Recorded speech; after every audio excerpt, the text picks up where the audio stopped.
আজ তাহলে চলে যাবো স্যার। হ্যাঁ হ্যাঁ এসো।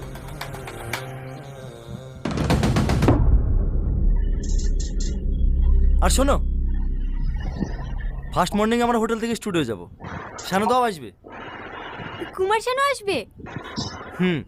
একটু ভালো করে সেজে গুজে এসো। ঠিক আছে।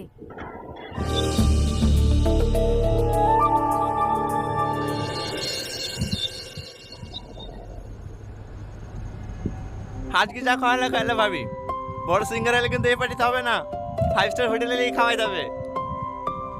আমি খাবো না। কেন? বললাম না, সকাল থেকে 3-4 বার বাথরুমে যাওয়া হয়ে গেল, পেটে খুব সমস্যা করছে। দুপুরে কিছু খাসনি, এভাবে না খেয়ে খালি পেটে থাকলে শরীর খারাপ করবে যে। অল্প করে খাও। না না, আমি খাবো না, তোমরা খেয়ে নাও। চলো ডাক্তার বাড়ি। অসুবিধা নাই, মাঝে মাঝে হয়, ও ঠিক হয়ে যাবে। তোমরা খেয়ে নাও, আমি একটু বাথরুম থেকে আসছি।